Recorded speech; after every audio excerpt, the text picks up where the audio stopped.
شاليه 32 E0، منتجع السلة خليج مكادي. شاليه 75 متر، 4 أفراد، ممكن طفل معاهم أو طفلين. ده الريسبشن، دي ركنة بتبقى سرير، ودي كمان ركنة تاني بتتفرد سرير. ده المطبخ مجهز بالكامل، تلاجة كبيرة 16 قدم، مايكرويف وبوتاجاز. وده الحمام فيه غسالة في الأوتوماتيك. شاليه مساحته كبيرة ومجهز. دول سريرين، السرير 120.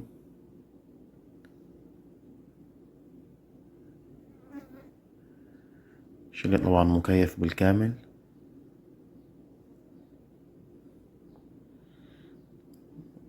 الشاليه ده جنب الطريق، العربية تبقى راكنة جنبك.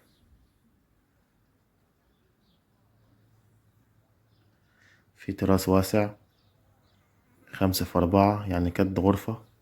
في قاعدة جميلة، الفيو بتاعه روعة. قدامه ملعب كرة قدم، والبسين.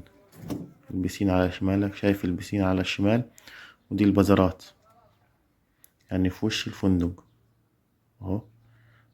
ده طريق الفندق، يعني 50 متر بينك وبين الريسبشن بتاع الفندق ستيلا بيتش. وكمان في شواية في التراس دوت، تقدر تشوي في التراس.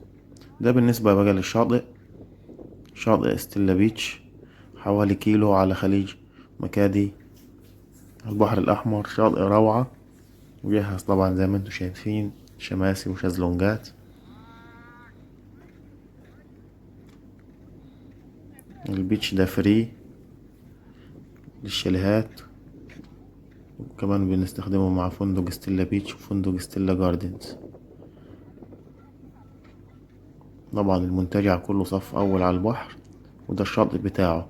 منطقة الشاليهات في قلب المنتجع، بين الفندقين، بين فندق ستيلا بيتش وستيلا جاردنز. الشاليه اللي أنا صورته دوت بينه وما بين الشاطئ دوت في حدود 200 متر، 150 متر، يعني 5 دقايق مشي.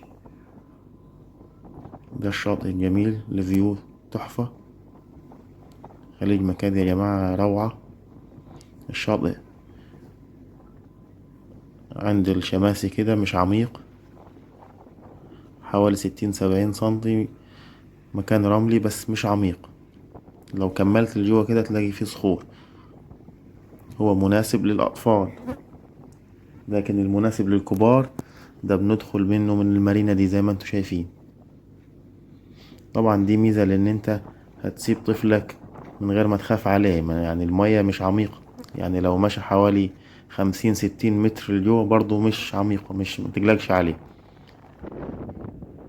اما المية اللي هي تقدر تعوم فيها بندخلها من المارينا دي. المارينا دي فيها مكانين للنزول. اول مكان ده مكان برضو فيه طول، هتشوفوه دلوقتي معايا.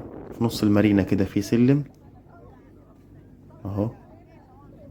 الناس دي واقفة بقى، دي نازلة من المارينا، من الممشى الخشبي دوت. الناس دي كده واقفة على رجليها على الأرض، رملة يا جماعة، عشان اللي بيسألني بيقول لي رملي ولا صخري. لا، المكان ده رملي. جوه بقى فيه شعاب مرجانية صخري، يبقى الشاطئ مقسوم نوعين، رملي وصخري.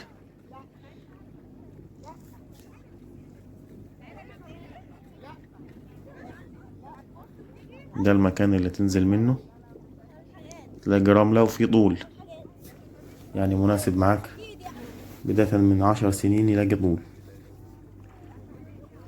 آخر المارينا بقى دوت، ده مكان مفهوش طول، لازم حد يعرف يعوم، بس مكان روعة. ريف شعاب مرجانية 600 متر، حاجات روعة يعني خيال. شعاب مرجانية ملونة وأسماك، حاجة فظيعة يعني. تاخد أجازتك كلها متعرفش تكتشف المكان دوت. وفي مركز دايفنج.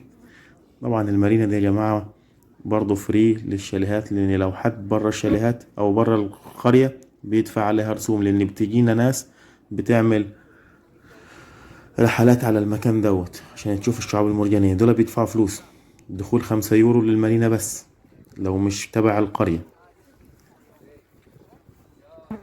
القرى المجاورة بتبقى نازلة في فنادق، وتيجي هنا تدفع 5 يورو عشان تتفرج على المكان ده.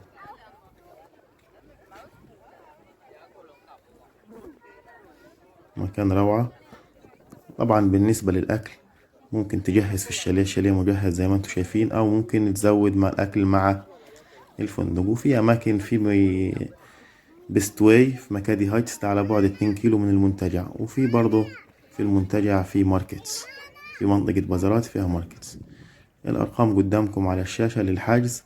طبعا يا جماعة نحجز من الأرقام دي لأن في ناس بتاخد الفيديوهات وبتاخد صور من الموقع وبتنصب بيها على الناس، فنحجز من الأرقام دي يا ريت.